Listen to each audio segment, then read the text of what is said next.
Hello दोस्तों, मैं हूं नज़र वारसी और ये है मेरी स्टोरी की सीरीज़ द शॉर्ट नोट्स। और आज की स्टोरी है ओ माय माइंड। सुबह सुबह एक करीब 29 साल का लड़का उठकर अपना मुंह धोता है, किचन में जाता है, अपने लिए चाय चढ़ाता है, फिर नहाता है, नहाकर निकल कर कपड़े पहनता है और फिर देखता है उसका चाय तैयार हो चुका है। जैसे ही वो चाय अपने चाय के कप में डालता है तभी उसका डोरबेल बजता है। डोरबेल पर जाके देखता है कि वो डिलीवरी मैन है और उसके लिए कुछ पार्सल आया। वो पार्सल लेता है और जब उसे ओपन करता है तो उसके अंदर एक डायरी होती है और एक एनवलप होता है। ये कहानी है विकी की, एक नौजवान लड़का जिसने अपनी पढ़ाई छोड़ दी, अपने भाई के साथ मिलकर अपने भाई का दुकान संभालना अभी बस उसका यही काम रह गया था। विकी के सपने बहुत थे। रास्ते में चलते फिरते उस चीज़ों की तस्वीरें और उनकी वीडियोस लिया करता था। विकी का ये मानना था कि हर चीज़ को देखने का एक नज़रिया होता है और हर चीज़ को खूबसूरत तरीके से देखने के लिए हम सबको वो नज़रिया चाहिए। विकी को हमेशा से वीडियोग्राफर बनना था। इसी शौक में उसकी पढ़ाई अधूरी रह गई। 12वीं पढ़ने के बाद उसका मन ही नहीं किया कि वो आगे पढ़े, इसलिए विकी ने पढ़ाई छोड़ दी। विकी शाम के वक्त अपने भाई के दुकान में बैठा हुआ था। विकी का परिवार ज़्यादा अमीर ना होने की वजह से उसके मम्मी पापा गांव में रहते थे और विकी और उसका भाई शहर में। विकी दुकान में बैठे बैठे कुछ वीडियोस अपने फ़ोन में एडिट कर रहा था। वो सोच रहा था कि इन्हें मैं एडिट करके अपने यूट्यूब चैनल, अपने इंस्टाग्राम और अदर सोशल मीडिया प्लेटफॉर्म्स पर अगर डाल दूँ तो मुझे व्यूज़ और रिकग्निशन मिलेगा।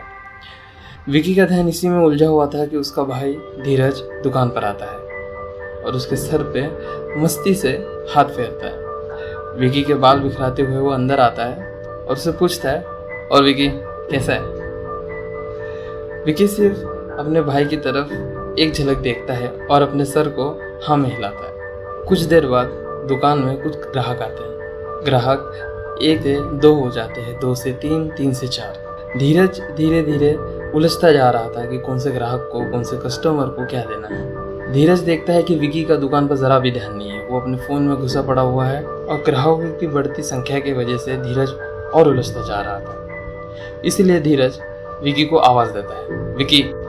विकी का ध्यान फिर भी मोबाइल में था। धीरज दोबारा आवाज़ देता है, विकी।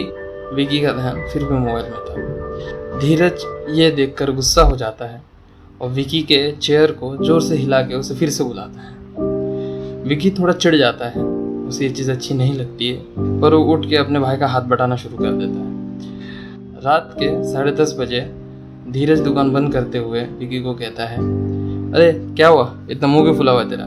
धीरज बस अपने भाई की तरफ एक तिरछी नज़र से देखता है और कुछ नहीं कहता। दुकान से घर की तरफ चलते हुए धीरज दुनिया भर की विकी से बातें करता है कि दुकान में धंधा कैसे बढ़ाया जाए, बिजनेस को कैसे बूम किया जाए, यहाँ पे कैसे सक्सेस लाया जाए। उतने में धीरज विकी को देखता है और विकी से कहता है, क्या हुआ, तेरा मुंह अभी भी उदास क्यों है? विकी कहता है, भैया आपको पता है कि मेरा मुंह उदास क्यों है?